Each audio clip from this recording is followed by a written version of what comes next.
things through life, through all vicissitudes, that your word always comes to pass. So we need not worry. And we thank you. We thank you so much. And we thank you for the cross, for the blood, the naked splendor on the cross.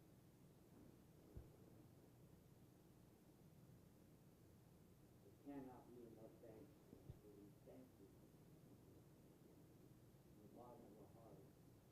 And with everything within us and about us, we once again say thank you and we give you the glory for us in this wonderful name.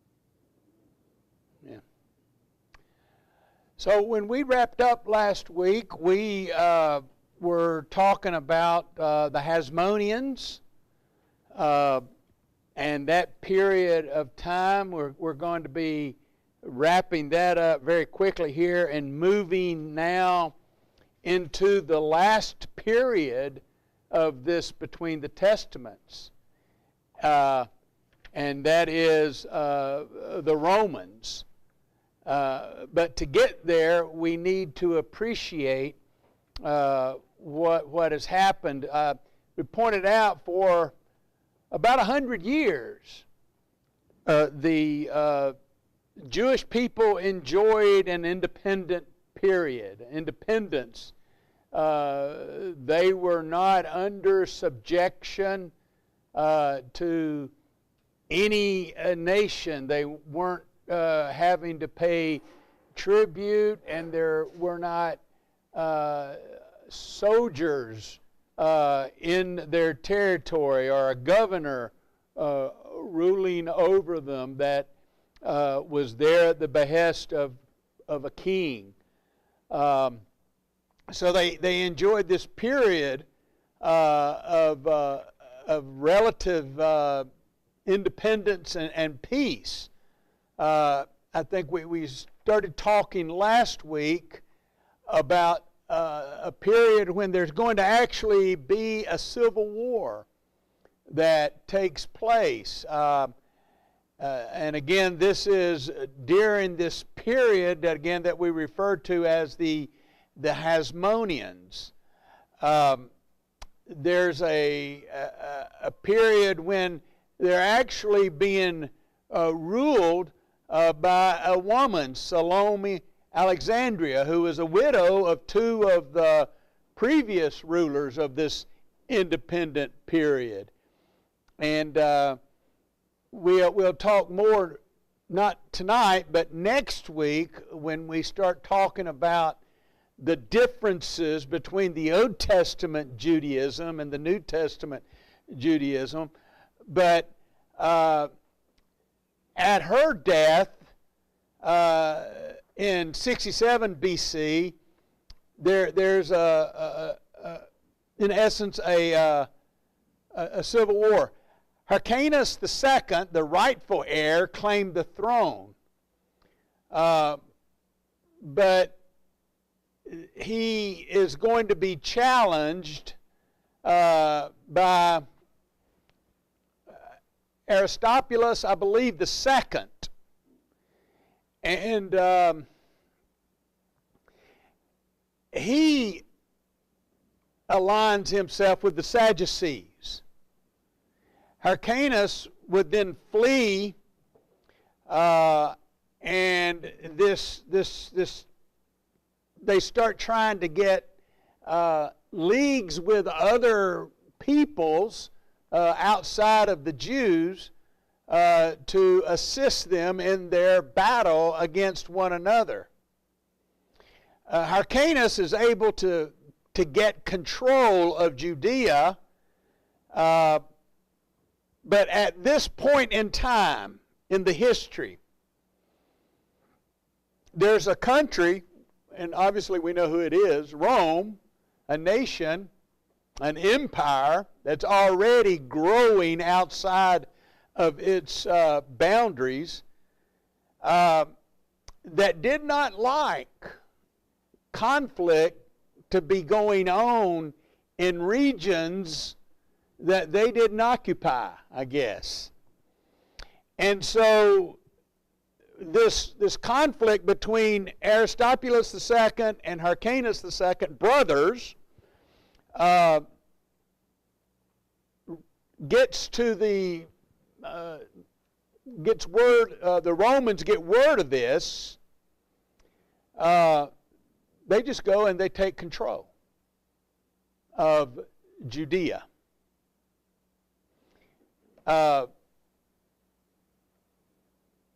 After they sent, they would say it like this, they send a well-known general to take care of this, Pompey.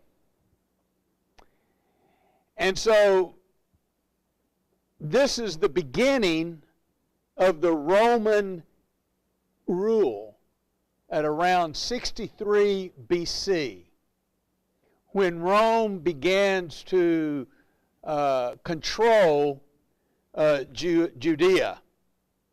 And just to sort of understand the historical steps, we know that they had defeated, remember, Antiochus III of Syria, and that they had taken Antiochus IV, his son, into Rome, and he had been educated in Rome. Well, he's the one who prompts the Jewish rebellion that leads to their independence. That is Antiochus, the madman, not the happy man, right? On the quiz that they had to take, he was identified as the happy man, which they said, well, we know that one's false. But anyway, so Rome had already exercised power in the region.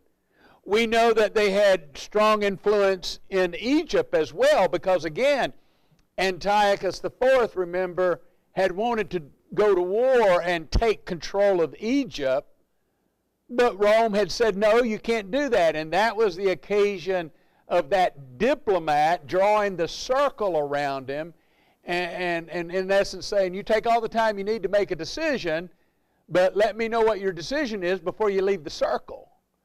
And that's what prompts him then to go back home. On his way, he wreaks havoc on Jerusalem. Pompey is one of Rome's greatest generals. And he was very instrumental in the spread of Roman rule and Roman influence. And so when word got to Rome that Hyrcanus and Aristobulus the second, both of them were the seconds, reached, then they dispatch an ambassador who orders the fighting to cease, just like the ambassador who was in Egypt advising Antiochus IV not to attack Egypt. Well,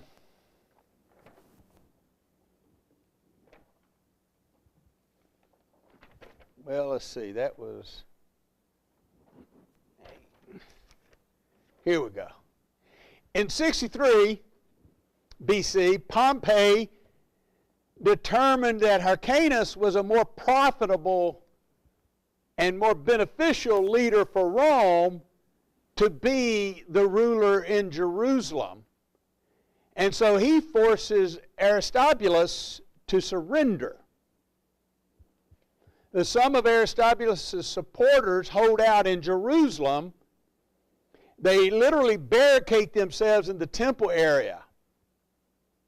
So when Pompey reached Jerusalem with his army, the supporters of Hyrcanus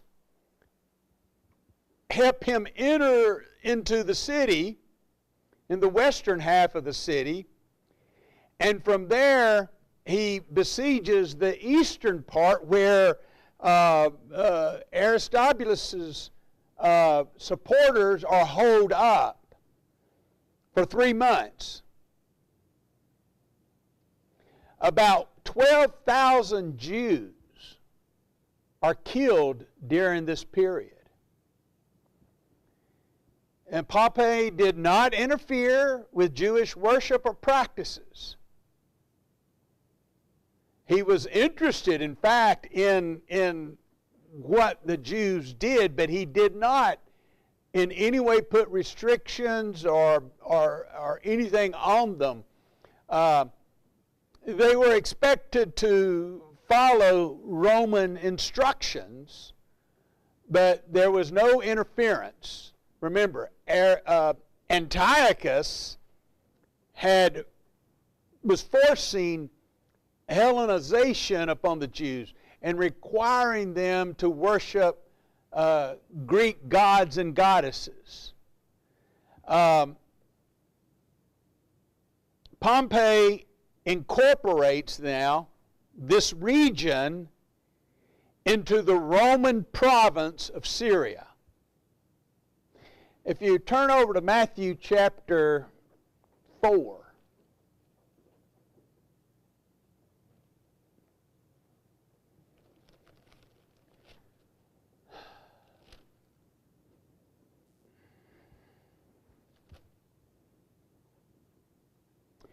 We start reading in verse 23 just to get a little bit of the context.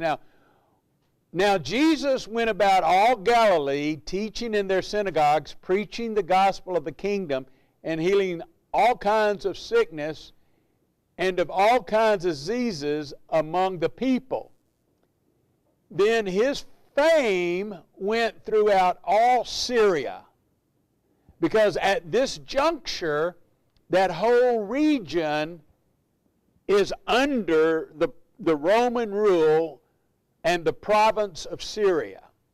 And so that's how this should be understood. Pompey, again, he gives semi-autonomy, not just to the Jews. They were allowed to do some governing, but also to Samaria. And then to the region of the Greek cities of Decapolis. Galilee would also be part of this, but it had its semi-autonomy, and it was associated with Judea. So now we understand something. Remember the question I raised last week about how did Galilee get involved here? Well, in the Old Testament, Galilee would have been part of what? It would have been part of the northern kingdom, Israel, not Judah. But Samaria is a distinctive culture, and the Romans understood that. And so they give the Samaritans a semi-autonomy just like they've given to Judea. They're all incorporated into the Syrian province, but they have limited autonomy. Julius Caesar was also a great Roman general who eventually came to do what? Dominate. Prior to this, the power rested with whom in Rome? If you remember your secular history, huh? Well, with the Senate, they were dabblers, if you will, in what we understand to be our form of government, which is what? It's not a pure democracy, it is a republican form of government. And so it involved representation in a varied way. And Julius Caesar eventually does what? He takes over the Senate And he is considered the first emperor. All the other emperors became known as what? Caesars. Caesar Augustus and Caesar this, because he was the first of the great emperor. And so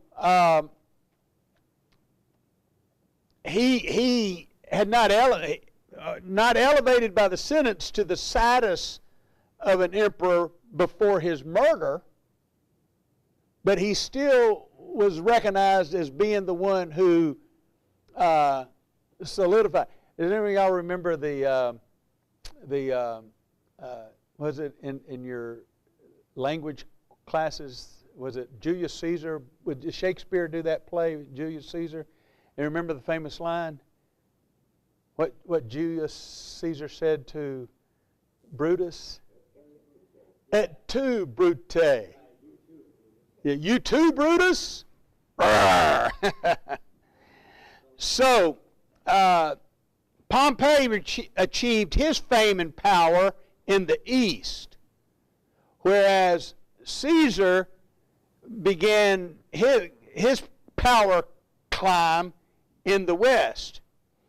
And there would be an inevitable conflict between the two. And this competition between them escalates into a war, and finally was resolved when Caesar was able to push Pompey from power. And he pursued him to Egypt, where he murdered him. So this is important because it helps us understand. Pompey is the one that brings Israel, Judah, and that region, and sometimes we've referred to it as Palestine and other, but he brings that whole region under Roman rule. But he doesn't really ever rule. Yes, sir. So as Artaxerxes, Alexander represented those nations that conquered, spoken of by the prophet Daniel, so Julius Caesar in Rome. Yes, yes. This is how, in essence, it all ends. Caesar will, again, Pompey is the one that recognizes Hyrcanus as being a better governor for Roman rule than Aristobulus, but it's actually Caesar who confirms the appointment and makes him this procurator of Judah. We get into the New Testament period, we're going to have another procurator, isn't it? What's his name? The most famous one. Herod. Well, after Herod, it would be Pilate, Pontius Pilate. So Caesar also added to Judah several territories. Now, in 44 BC, Brutus, et tu Brutus, and Cassius lead the assassination of Caesar in Rome. Cassius is the proconsul of Syria, the province that at this point that Judah is still under.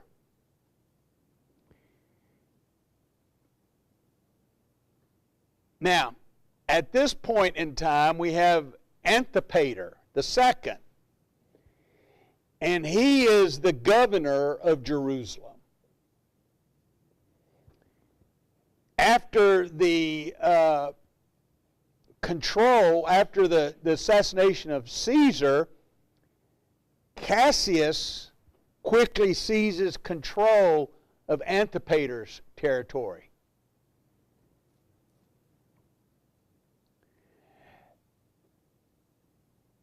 When Antipater is killed,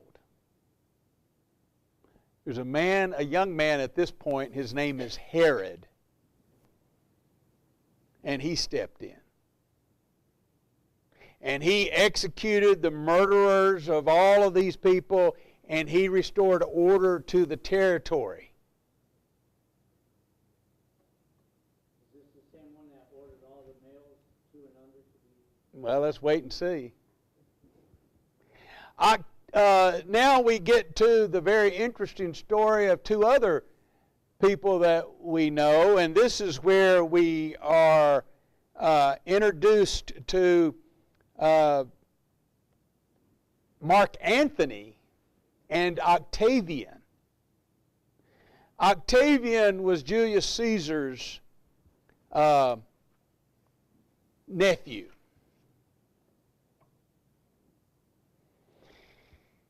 Mark Antony was at this time the most powerful general. And together they defeat Cassius and Brutus in the Battle of Philippi in 42 BC. Many of Antony's troops remain in Philippi, which is granted at this point in time a colony, a Roman colony. And as such, all of the citizens of Philippi become Roman citizens. Not all places where the Romans controlled and occupied became colonies or Roman cities. Tarsus was one, wasn't it? How do we know that? Paul was born there. And as a result of having been born in a Roman city, he became a Roman citizen. So at this point in time, we're still trying to figure out, because again, and this doesn't really play into a whole bunch in our study, but since I have mentioned Jim McGuigan quite a bit, in Revelation we will have an interesting passage. In McGuigan's book, he points this out. While Julius Caesar is considered to be the first leader, at this point there's really not a designated, recognized leader. So he's murdered before the Senate would acknowledge his being the emperor. So all of this is happening. Mark Antony eventually will control the eastern part of the empire, and Herod, who had supported Cassius then, he quickly switches his alliance to Antony. But we don't recognize Antony as having been, and neither do secular historians, recognize him as ever being an emperor. But again, we can see the Jews' place in all of this because of Herod. In 40 BC, the Parthians invade Palestine and set up as ruler an Antiochus. He is of the Hasmonean household. This is not related to the Greek Antiochus IV and all of those. This is of the Hasmonean. So the Parthians will, for a very brief time, take control of Judah and that region. They capture and imprison Hyrcanus. Hyrcanus, he's treated horribly. Herod manages to escape the Parthians, and he fled from Jerusalem into the desert he crossed the Dead Sea and he sought refuge in Petra. The Arabs refused him protection. So he moves on to Alexandria and eventually makes his way to Rome. In Rome, Herod makes a good impression on Octavian and Anthony, who go to the Senate. Again, neither one of these men are acknowledged as the emperor, but they are the leaders at this time, and they go to the Senate, and they ask the Senate to appoint this Herod king of the Jews in 40 BC. Let's turn over to Luke chapter 19.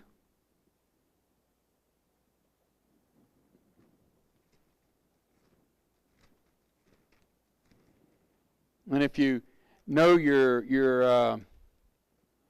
New Testament, you know that this is at the very end of Jesus' life. But if we read beginning with verse 9, this is the episode with Zacchaeus. Jesus says, "Today salvation has come to this house because he also is a son of Abraham. For the Son of Man has come to seek and save that which was lost." Now, as they heard these things, he spoke another parable because he was near Jerusalem, and because they thought the kingdom of God would appear immediately. Therefore, he said, "A certain nobleman went into a far country to receive him for himself a kingdom and to return." Now, again, we understand what Jesus is saying in that parable. In that statement that he's making there.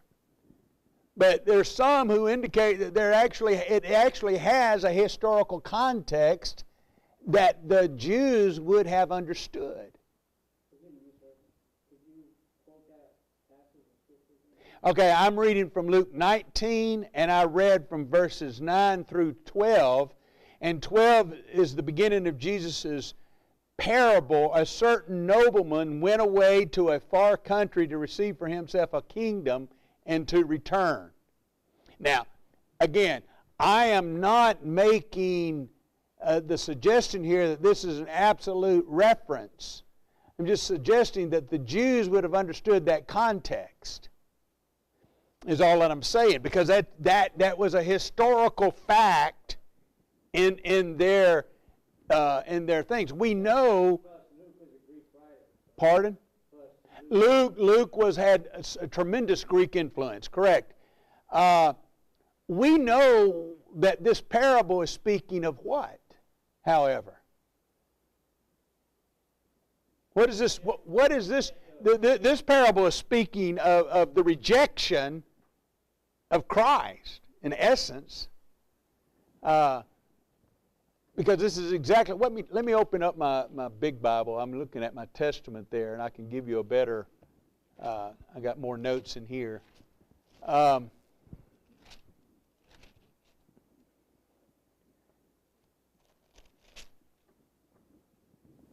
So he's using this parable here. We call this parable the parable of the pounds. Is that how some translations have it? Is the parable of the pounds?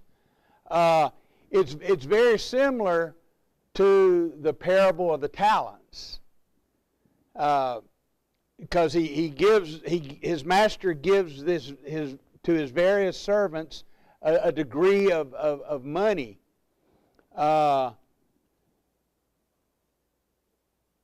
But all I'm trying to illustrate with this is that a man went into a far country to receive a kingdom, and so there is there's a hint of what Herod did, And the Jews would have certainly understood that context.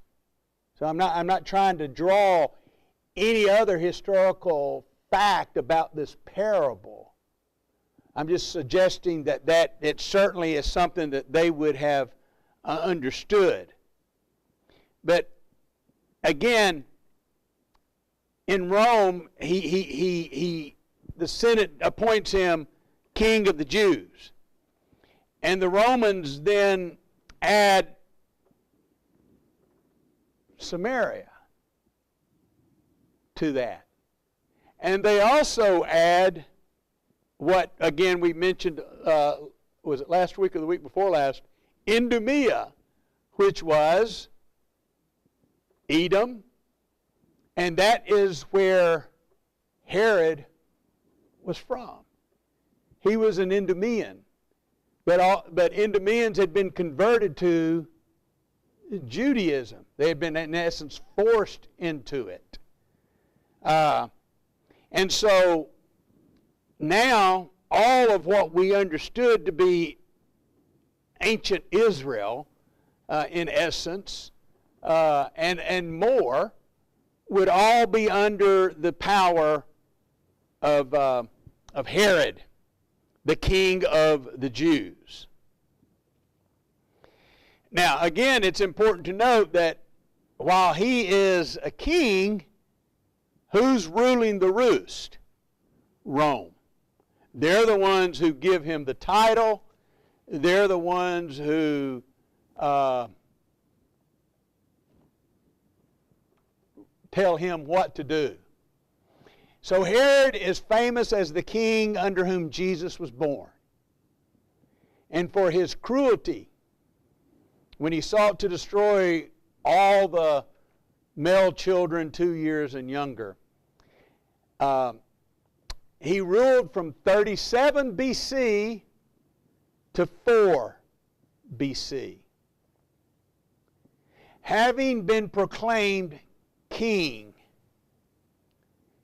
Herod sets out to seize the rest of what he has the rights of from the Parthians and antagonists. Remember, he's got Syria belongs to him per the Romans. And so he has the support of Roman troops, and so he recaptures Galilee. And then he took parts of the kingdom of Idumea and eastern Galilee. His first attack on Jerusalem fails. But then Rome comes in, and his attack on Jerusalem is successful. He retakes much of the Jordan Valley and everything he controls now. And that's what we see when we get into the New Testament. That's the structure. It's no longer, we know that all of Syria was involved, but he is controlling the part that we understand to be Israel.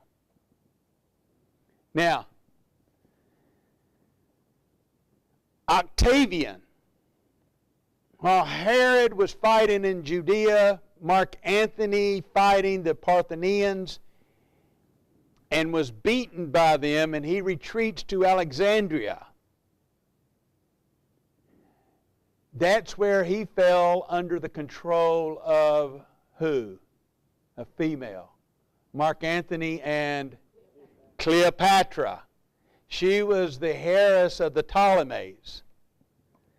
And so Antony abandoned his wife Octavia, the sister of Octavian, and he produces an infant child as his heir with Cleopatra. This was the pretext for the war that develops between Octavian and Mark Antony. All during that war, Herod had supported Antony. But now Antony loses to Octavian. And so he quickly promises his allegiance to Octavian. This new leader of Rome is going to be identified as the first Caesar. And he's going to take the name Caesar Augustus. Now the Augustus comes. Yes.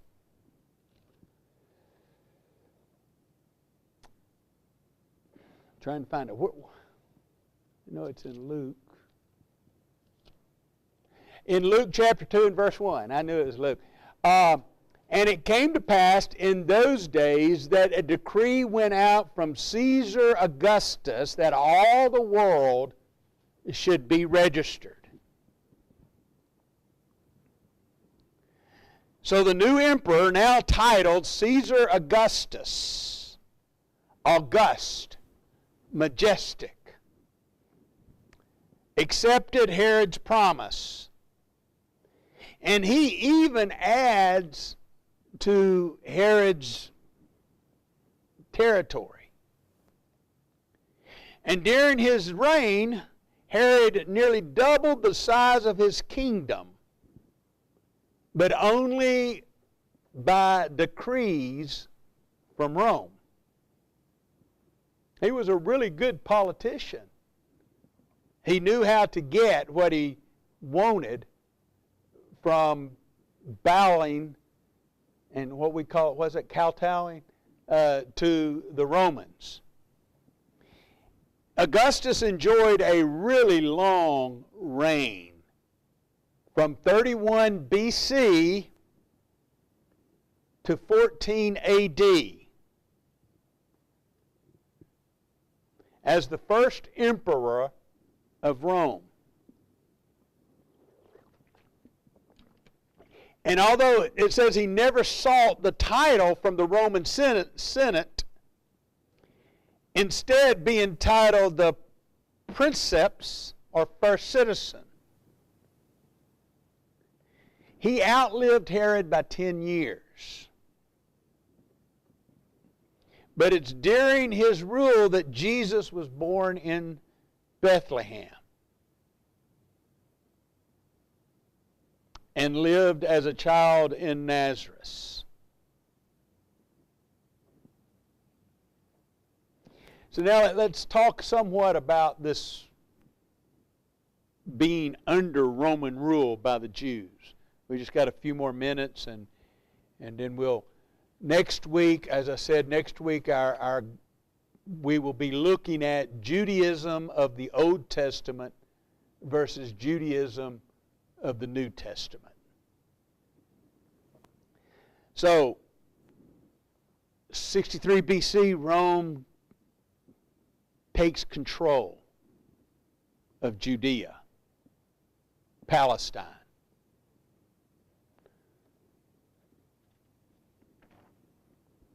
The Sanhedrin, which is a Jewish council, because they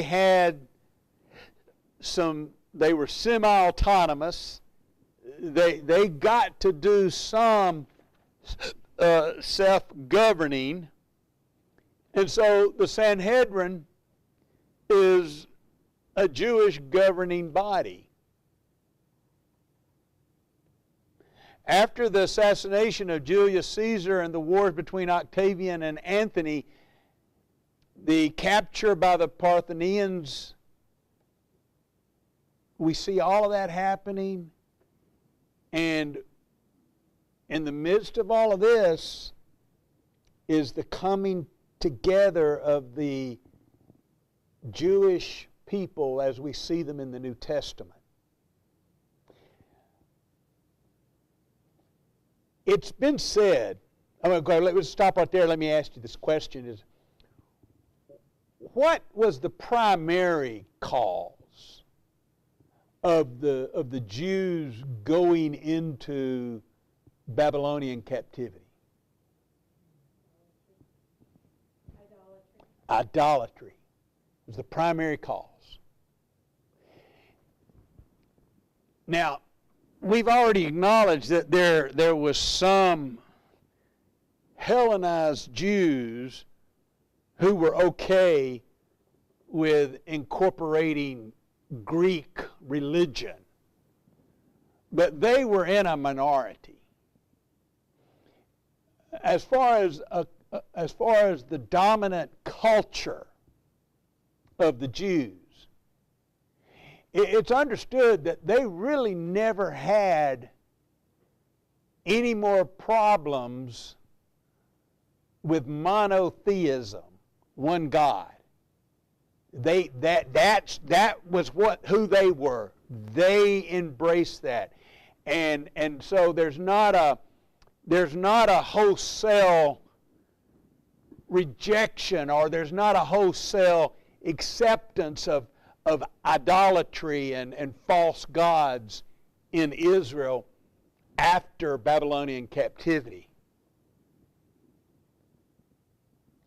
But and there's not really a better way to put it. There really isn't. I always, and I have to be careful with it, but in essence, what do you have when you get into the New Testament of the Jews that you did not have in the Old Testament? Okay, here's what I refer to it as. You had a denominationalizing of Judaism. Because they were broke off into vections and ideas. And as again, we've already pointed this out, is that the most two recognized groups, they didn't agree theologically. The Pharisees and the Sadducees, they didn't agree theologically. And so there was this tension that is developing during this period, and I've always found it surprising. I really have. I've always found it surprising. And somebody said, well, at least the Pharisees, and Jesus says that, doesn't he? Doesn't Jesus say that over in Matthew chapter 23? What does he say? Let's just turn over there and let's observe the first thing that he mentions there about because the Pharisees ruled in the synagogues. The Sadducees basically had control of the priesthood in the temple. But Jesus says, the scribes and the Pharisees sit in Moses' seat. There was a place in the synagogue called Moses' seat. Therefore, whatever they tell you to observe, that observe and do. Jesus wasn't calling into question their theology, was he? What was he calling into question? Their actions. And so, yes, what we definitely can say that the Sadducees had a flawed theology. But the Pharisees had a flawed practice of the law. And so that's what I always refer to. And we'll talk about that more next week. The denominationalizing of Judaism. Because that's exactly what we see when we get into the New Testament. We'll wrap this up next week. All you guys taking this class for credit, you took your last quiz today. You won't have a quiz over what we just discussed, but please watch the video again tonight. No, I'm just joking.